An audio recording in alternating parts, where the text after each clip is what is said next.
তিনি আমাদের জন্য সুপারিশ করার জন্য সিজদায় পড়ে থাকবেন। তিনি হচ্ছেন মুহাম্মদ সাল্লাল্লাহু আলাইহি ওয়াসাল্লাম। সকলে বলি তারপর দরুদ সংক্ষিপ্তভাবে দরুদ সালাম পাঠ করি। সকলে বলি আল্লাহুম্মা সাল্লি আলা মুহাম্মদ আল্লাহুম্মা বারিক আলা মুহাম্মদ। সম্মানিত মুসলিম, আমি আপনাদের সামনে পবিত্র কোরআন কারীম থেকে কয়েকটি আয়াত কারিমা পাঠ করেছি।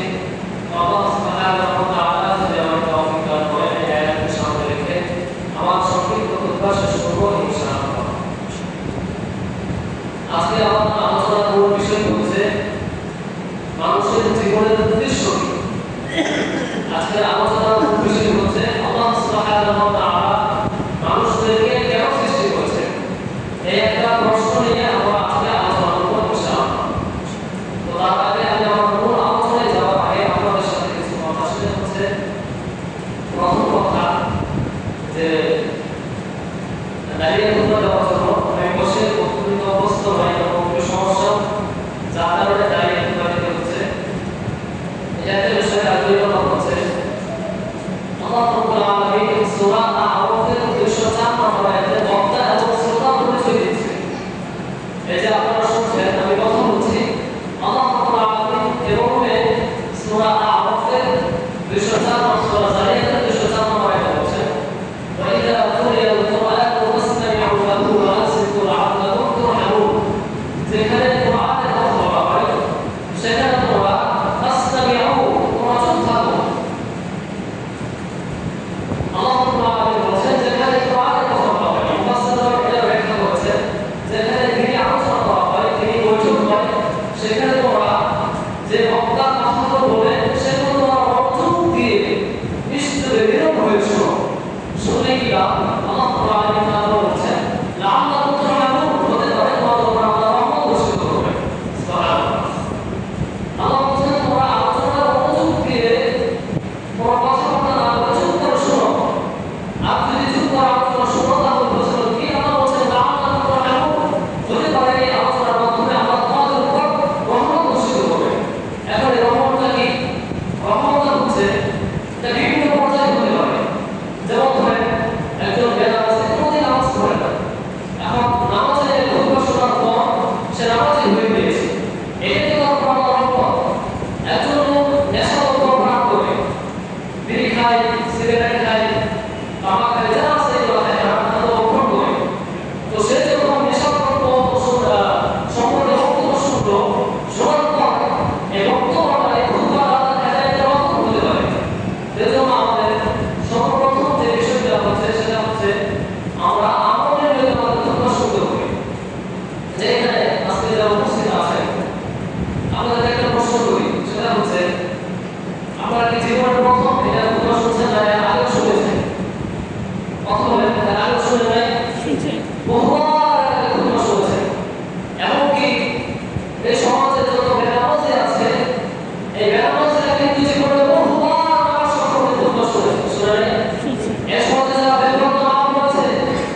وإنما لكل امرئ ما نوى فمن كانت هجرته إلى الله ورسوله فهجرته إلى الله ورسوله ومن كانت هجرته لدنيا يصيبها أو امرأة ينكحها فهجرته إلى ما هاجر إليه.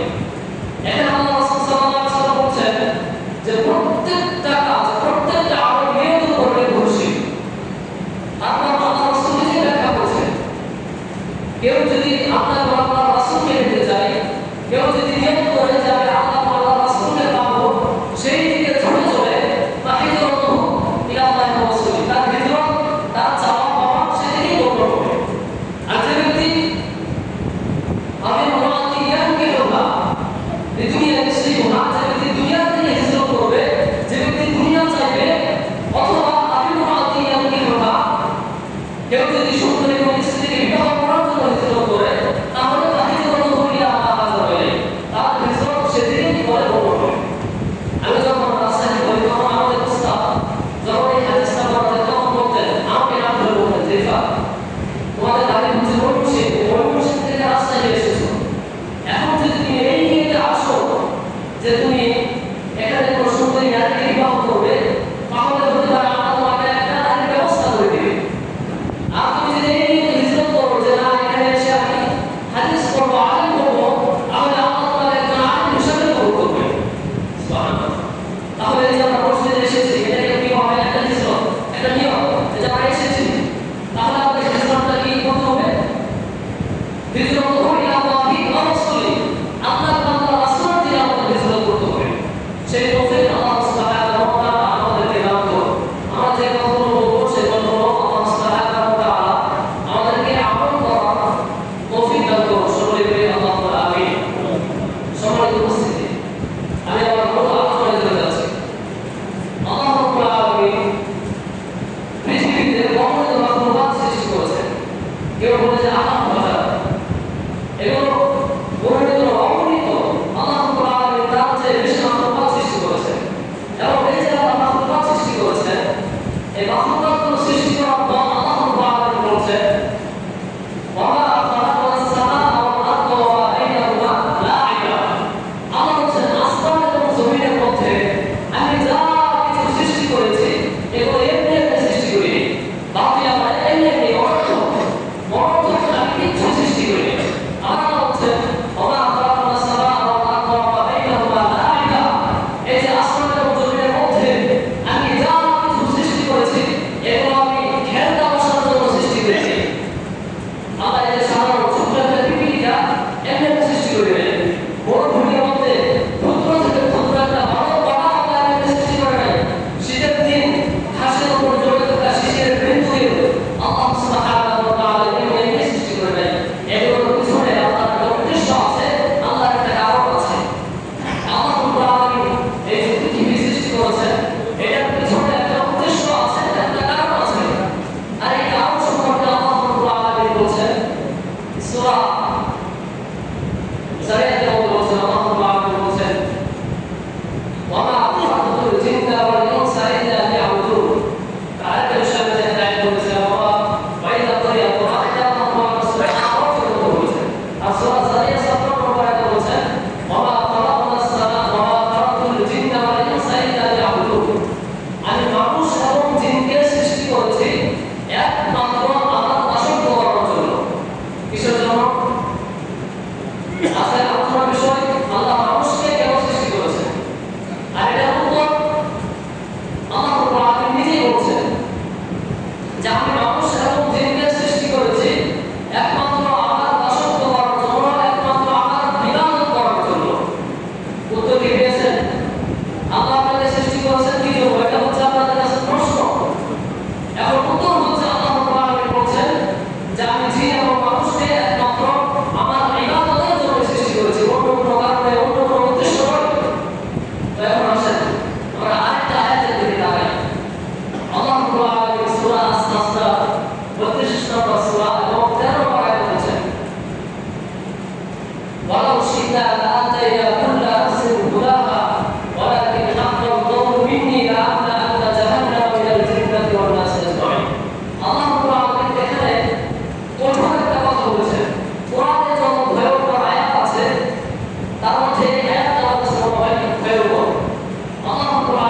বলছেন ওয়ালাউ শি'না লা'আতাইনা কুল্লা নাফসিন হুদাহা। আল্লাহ বলছেন আমি যদি চাইতাম, একটু খেয়াল করে শুনেন, আল্লাহ বলছেন আমি যদি চাইতাম কুল্লা নাফসিন হুদাহা, প্রত্যেকটা মানুষকে, প্রত্যেকটা আত্মাকে, প্রত্যেকটা জিনকে আমি যদি হেদায়েত দিতে চাইতাম, তাহলে আমি সকলকে হেদায়েত দিতে পারতাম। আল্লাহ বলছেন আমি যদি চাইতাম প্রত্যেকটা বেনামাজিকে নামাজি করে দিতে, আমি এটা করতে পারতাম। প্রত্যেকটা সুদ থেকে বিরত রাখে, দিনের পথে তাকে আনতে আমি যদি চাইতাম, এটা আমি পারতাম। কিন্তু আল্লাহ কেন করে নাই? আল্লাহ তারপর বলছেন ওয়ালাকিন হাক্কাল কওলু মিন্নি, আমার এই কথা সত্য যে আমি চাইলে হেদায়েত দিতে পারতাম, কিন্তু আমার এই কথা সত্য যে আমরা আল্লাহ জাহান্নামা মিনাল জিন্নাতি ওয়ান নাস আজমাইন, যে আমি যদি সবাইকে হেদায়েত দিই তাহলে আল্লাহ বলছেন আমার এই কথা সত্য যে আমি কিছু জিন এবং মানুষকে জাহান্নাম, জিন এবং মানুষকে যারা জাহান্নাম পরিপূর্ণ করব। আল্লাহ বলছেন আমি চাইলে প্রত্যেকটা মানুষকে হেদায়েত দিতে পারতাম, কিন্তু আমার এই কথা সত্য আমি কিছু জিন এবং মানুষ যারা জাহান্নাম পরিপূর্ণ করব। তাহলে এখন আল্লাহ প্রথমে বলছিলেন যে আমি মানুষ এবং জিনকে আমার ইবাদতের জন্য সৃষ্টি করেছি। এখানে আল্লাহ বলছেন আমি মানুষ এবং জিনকে জাহান্নামে দেওয়ার জন্য সৃষ্টি করেছি। আর এখানে আল্লাহ বলছেন সব মানুষ এবং জিন, কিছু জিন এবং কিছু মানুষকে জাহান্নামে দেওয়ার জন্যই সৃষ্টি করেছি। এখন আল্লাহ যদি সব মানুষকে হেদায়েত দিয়ে দেয়, সব বেনামাজিকে যদি নামাজি বানিয়ে দেয়, সব বেপরোয়া মাহমুদকে যদি আল্লাহ পর্দাশীল করে দেয়, সব সুদখোরকে যদি আল্লাহ দিনের মধ্যে ফিরিয়ে দেয়, তাহলে কি তাদেরকে জান্নাতে দেওয়া যাবে? তাদেরকে আল্লাহ জান্নাতে দিতে হবে। এজন্য আল্লাহ বলছেন আমি সবাইকে হেদায়েত দিব না, সবাইকে হেদায়েত দিব না। এজন্য দিব না যে কিছু জিন এবং মানুষকে দিয়ে জাহান্নামে পরিপূর্ণ করব। এখন আপনাদের মাথায় প্রশ্ন যে তাহলে আল্লাহ তো আমাদেরকে ইচ্ছা করে জান্নাতে দিয়েছেন, ঠিক না? যে আল্লাহ যদি চাইতেন আমাদের হেদায়েত দেওয়ার কথা, আমরা হেদায়েত হইতাম।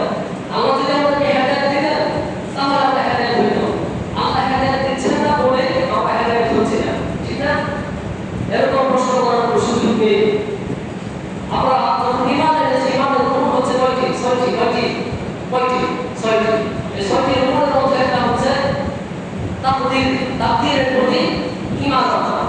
আর এই তাকদীরের প্রতি ঈমান আনা হচ্ছে এমন বিষয় যে আল্লাহ আমাদের কতদিন পৃথিবীতে রাখবেন, কি রিজিক দিবেন, জান্নাত দিবেন না জাহান্নাম দিবেন, এগুলো যে আল্লাহ সব দেখে রেখেছেন, এইগুলো বলা হয়, এটা বলা হয় তাকদীর। মানে আল্লাহ তা নির্দিষ্ট করে দিয়েছেন। তাহলে এখন আপনারা প্রশ্ন করতে পারেন আল্লাহ যদি আমার জন্য হেদায়েত না লিখে থাকে, আল্লাহ যদি আমার জন্য জাহান্নাম লিখে রাখে, তাহলে আমি তো জান্নাতে যেতে পারবো না, আমি তো চাইলে হেদায়েত হতে পারবো না। এটা হচ্ছে ভুল ধারণা। আল্লাহ রাব্বুল আলামিন মানুষকে এমনভাবে সৃষ্টি করেছেন, আল্লাহ যত প্রাণী সৃষ্টি করেছেন তাদের কাউকে ইচ্ছা শক্তি দেবেন। আল্লাহর ইবাদতের ক্ষেত্রে, আল্লাহর নাফরমানির ক্ষেত্রে কোনো ইচ্ছা শক্তি দেবেন। আল্লাহ ফেরেশতাদেরকে এমনভাবে সৃষ্টি করেছেন তারা আল্লাহর কোনোদিন নাফরমানি করবে না, সারা জীবন আল্লাহর ইবাদত করবে, কোনোদিন আল্লাহর নাফরমানি করবে না। যত গাছ-গাছালি, পশু পাখি যা আছে সব কিছুই আল্লাহর ইবাদত করবে। কেউ কোনোদিন একটা সেকেন্ডের জন্য আল্লাহর নাফরমানি করার সুযোগ তাদেরকে আল্লাহ দেয় নাই। শুধু আল্লাহ জিন এবং মানুষকে সুযোগ দিয়েছেন। আল্লাহ তাদেরকে এমনভাবে সৃষ্টি করেছেন যে তারা চাইলে আল্লাহর ইবাদত করতে পারে, তারা চাইলে আল্লাহর নাফরমানি করতে পারে।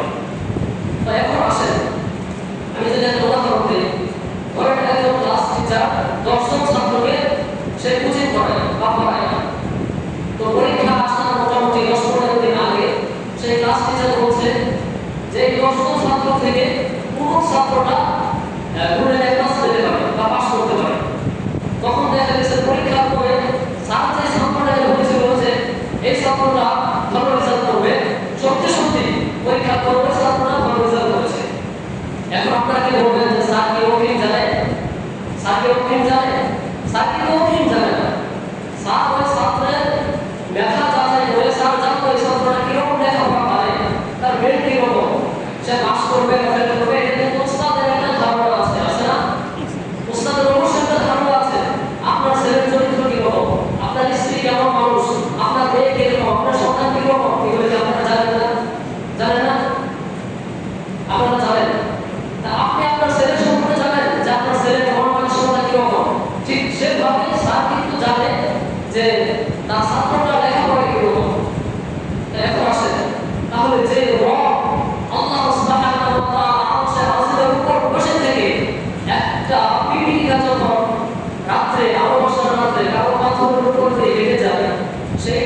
পিপিলিকাটাকে আল্লাহ সুবহানাহু ওয়া তাআলা আরশের উপর থেকে দেখতে পান। সুবহানাল্লাহ। এমনকি সেই পিপিলিকার যে পায়ের শব্দ সেটা আল্লাহ সুবহানাহু ওয়া তাআলা শুনতে পান। এমনকি সমুদ্রের নিচে থাকা একটা মাছ যে কথা বলে মাছের চাল সেটাও আল্লাহ দেখতে পান। আল্লাহর চোখ থেকে কোনো কিছু আড়াল নয়, আল্লাহর শোনা থেকে কোনো কিছু মুক্ত নয়, আল্লাহ সব শুনেন, সব দেখেন। ইন্নাল্লাহা সামিউন বাসীর, ইন্নাল্লাহা আলা কুল্লি শাইইন কাদির। আল্লাহ সব শুনেন, আল্লাহ সর্বজ্ঞ এবং সর্বজ্ঞ। তাহলে যে আল্লাহ আপনাকে সৃষ্টি করেছেন, যে আল্লাহ আপনাকে তৈরি করেছেন, যে আল্লাহ আপনার রব, যে আল্লাহ ভবিষ্যৎ জানে, যে আল্লাহ সব কিছু জানে, আপনি পূর্বে কি করেছেন এবং ভবিষ্যতে কি করবেন, ওই আল্লাহ কি জানে না যে এই বান্দাটা দুনিয়াতে নাফরমানি করবে, আল্লাহর ইবাদত করবে? সেটা কি আল্লাহ জানে না? আল্লাহ কি জানে না? যদি মনে করেন আল্লাহ জানে না, তাহলে আপনার ঈমানের ঘাটতি রয়েছে, আবার আপনার ভূতি মানতে হবে। আর যদি মনে করেন যে আল্লাহ জানে, তাহলে আপনার ধরে নিতে হবে যে আমি নাফরমানি করতেছি বিধায় আল্লাহ হেদায়েত দেয়। আমি যদি হেদায়েত করতে চাই, আল্লাহকে হেদায়েত দিবেন, আর আল্লাহ কিন্তু জোর করে কাউকে হেদায়েত দিবেন না। আল্লাহ জোর করে কাউকে হেদায়েত দিবেন না। তাহলে এক্ষেত্রে আমরা বুঝতে পারলাম যে আল্লাহ কাউকে ইচ্ছা করে জাহান্নামে দেয় না। আল্লাহ চায় যে একটা বান্দা ফিরে আসুক, আল্লাহ আপনার ফিরে আসার অপেক্ষায় থাকে। আল্লাহ আপনাকে জোর করে নাফরমান বানায় না। আল্লাহ সুবহানাহু ওয়া তাআলা মানুষকে এমনভাবে সৃষ্টি করেছেন যে মানুষ চাইলে আল্লাহর ইবাদত করতে পারে, মানুষ চাইলে আল্লাহর নাফরমানি করতে পারে। কিন্তু আল্লাহ একটা সময় দিয়ে পাঠিয়েছেন, পরীক্ষা ক্ষেত্রে বিশাল পাঠিয়েছে। যেমন ধরেন একটা ঘড়ি যখন আপনি পুরো আকাশে যখন ছেড়ে দেয়, সোনা লম্বা করে, তখন ঘড়ি কিন্তু চাইলে এদিক যেতে পারে, এদিকে আসতে পারে, তাই না? ঘড়ি কিন্তু সেই ক্ষমতা আছে, কিন্তু ঘড়ি যে কাটা এটা ঘড়ির মালিকের হাতে যখন থাকে, মালিক যখন দেখে যে সোনা হয়ে আসছে, তখন কিন্তু ঘড়ির কাটাই ধরে সোনাই টানতে ঘড়ি কিন্তু আবার প্রত্যাবর্তন করতে হয়। সে আকাশে ওপর ঘড়িটা কিন্তু আবার মালিকের হাতে এসে ধরা দেয়। ঠিক তেমনিভাবে আল্লাহ কোরআনে আপনাকে ব্যক্তি স্বাধীনতা দিয়ে পাঠিয়েছেন, আপনাকে স্বাধীনতা দিয়েছেন যে বান্দা তুমি যদি চাও ফজরের সময় ঘুম থেকে উঠে আমাকে এসে চিন্তা করবে, এটা পারবে, কোনো সমস্যা নেই। আর যদি চাও যে ফজরের সময় নামাজ বাদ দিয়ে তুমি ঘুমিয়ে থাকবে, আমি তোমার হাত ছেড়ে ধরবো না, আমি তোমার রিজিককে বন্ধ করে দেবো না, আমি তোমার নিঃশ্বাসকে বন্ধ করে দেবো না, আমি তোমাকে খাওয়াবো, আমি তোমাকে পড়াবো, আমি তোমাকে দুনিয়ায় সুস্থভাবে জীবন চালাতে দিব। কিন্তু যেদিন তোমার হায়াত শেষ হয়ে আসবে, সেদিন ফট করে তোমাকে ধরে ফেলবো, সেদিন আর তোমার কোনো সুযোগ নেই। তার সময় উপস্থিতি আল্লাহ সুবহানাহু ওয়া তাআলা আমাদেরকে একটা স্বাধীনতা দিয়ে সৃষ্টি করেছেন। আমি চাইলে ইবাদত করতে পারি, না চাইলে ইবাদত নাও করতে পারি। এখন আপনাদের প্রশ্ন থাকতে পারে যে আল্লাহ যেহেতু জানেন একটা বান্দা জাহান্নামে যাবে না জান্নাতে যাবে, আল্লাহ কেন জানেন না? আল্লাহ অবশ্যই জানেন। তাহলে এখন আপনারা প্রশ্ন করতে পারেন আল্লাহ যেহেতু জানেন কে জান্নাতে যাবে আর কে জাহান্নামে যাবে, তাহলে আল্লাহ দুনিয়ায় না পাঠিয়ে যারা জান্নাতবাসী তাদেরকে আল্লাহ জান্নাত দিয়ে দিতেন, আর যারা জাহান্নামে যাবে তাদেরকে আল্লাহ জাহান্নাম দিয়ে দিতেন। তাহলে এই দুনিয়ায় পাঠানোর প্রয়োজনটা কি? ঠিক না? তাহলে আল্লাহ কেন দুনিয়ায় পাঠালেন? আল্লাহ যদি জানেন যে কে জান্নাতে যাবে কে জাহান্নামে যাবে, তাহলে আল্লাহ দুনিয়ায় কেন পাঠালেন? এর উত্তর হচ্ছে যাকে আল্লাহ জান্নাতি, আমরা জানি যে এই ব্যক্তিটা জান্নাতি, আল্লাহ তাকে জান্নাত দিয়ে দিলেন, সে কিন্তু আল্লাহর কাছে কোনো প্রশ্ন করবে না, সে কিন্তু খুশি যে পরীক্ষা না দিয়ে পাশ হয়ে গিয়েছে, জান্নাত পেয়ে গিয়েছে। আর যে ব্যক্তিকে আল্লাহ জাহান্নামে দিবেন জানা সত্ত্বেও, সে ব্যক্তিকে আল্লাহর কাছে প্রশ্ন করবে যে আল্লাহ একবার দুনিয়ায় পাঠিয়ে একবার দেখতাম আমি আসলে জান্নাতি না জাহান্নামী, আমার ইবাদত করার একটু সুযোগ দিতাম। কি জাহান্নামের নিয়ে প্রশ্ন করবে না? যাকে জান্নাত দিয়ে দিবে সে তো কোনো প্রশ্ন করবে না, সে তো খুশি। কিন্তু আল্লাহ যাকে জাহান্নামে দিবেন সে তো প্রশ্ন করবে, সে তো বলবে যে আল্লাহ আমাকে দুনিয়ায় পাঠিয়ে দেখতাম আমি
তাহলে কসম খেয়ে ধরার দরকারটা কি?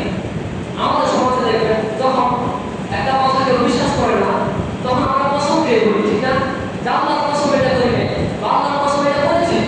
আমরা এই কসম কেন খাই? আমরা কসম কেন খাই? যে কথাটাকে শক্তভাবে বোঝানোর জন্য, কথাটা যে আসলে সত্য এটা দৃঢ়তা বোঝানোর জন্য আমরা কসম খেয়ে থাকি, ঠিক না? যখন একটা কথা মানুষ বিশ্বাস করে না, একটা কথা যখন মানুষ মানতে চায় না, তখন আমরা আল্লাহর নামে কসম খেয়ে সেই কথাটা তাকে মানাতে চাই, ঠিক না? আচ্ছা, আমরা কি আল্লাহর প্রতি ঈমান এনেছি? ঈমান এনেছি। এখন আল্লাহ যে কথাগুলো আমাদের বলবেন সেই কথাগুলোকে আমরা বিশ্বাস করি? বিশ্বাস করি না? আল্লাহর প্রত্যেকটা কথাকে আমরা বিশ্বাস করি না? অবশ্যই বিশ্বাস করি। তাহলে আমরা যে আল্লাহকে বিশ্বাস করি তারপরে আল্লাহ সুবহানাহু ওয়া তাআলা চারটা কেন কসম খেলেন?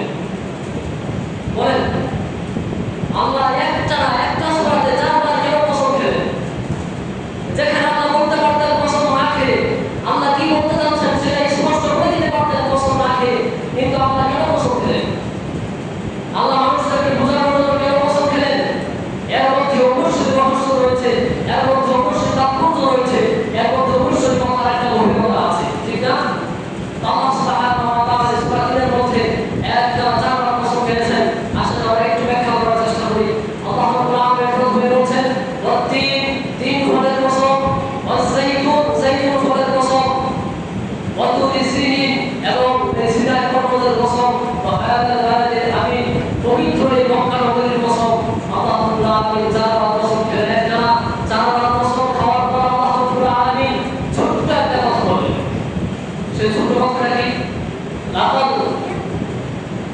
খালাকনাল ইনসানা ফি আহসানি তাকওয়িম। আল্লাহ এই চারবার কসম খেয়ে ছোট্ট একটা আয়াত বললেন। আয়াতটা হচ্ছে লাকাদ খালাকনাল ইনসানা ফি আহসানি তাকওয়িম। আল্লাহ বলেন অবশ্যই আমি মানুষদেরকে উত্তম রূপে, উত্তমভাবে, সুন্দর আকৃতি দিয়ে সৃষ্টি করেছি। সুবহানাল্লাহ। আচ্ছা, এখানে আরেকটা বিষয় যারা আরবি গ্রামার বুঝেন তারা বুঝবেন যে আল্লাহ কিন্তু বলতে পারতেন খালাকনাল ইনসানা ফি আহসানি তাকওয়িম, আমি মানুষদেরকে সৃষ্টি করেছি উত্তম রূপে, কিন্তু আপনি এটা কেন বলছেন লাকাদ খালাকনা? লাকাদ আরবিতে লাম, লামে তাকদীর বলা হয়। পুরো একটা বস্তুর ক্ষেত্রে, পুরো একটা বাক্যের ক্ষেত্রে, পুরো একটা শব্দের ক্ষেত্রে যখন কথাটাকে স্পষ্টভাবে বোঝানোর জন্য, অবশ্যই বোঝানোর জন্য বলা হয়, তখন আরবিতে লামে তাকদীর ব্যবহার করা হয়, অর্থাৎ লাম ব্যবহার করা হয়। আর কদ শব্দ ব্যবহার করা হয় যখন একই বিষয়, যখন একটা কথা শক্তভাবে বোঝানো হয়, বিস্তারিত অর্থ দিয়ে বোঝানো হয়, তখন কদ শব্দ ব্যবহার করা হয়। আল্লাহ সুবহানাহু ওয়া তাআলা এই দুইটা শব্দই এনেছেন, লাম এনেছেন এবং কদ এনেছেন। এই লাম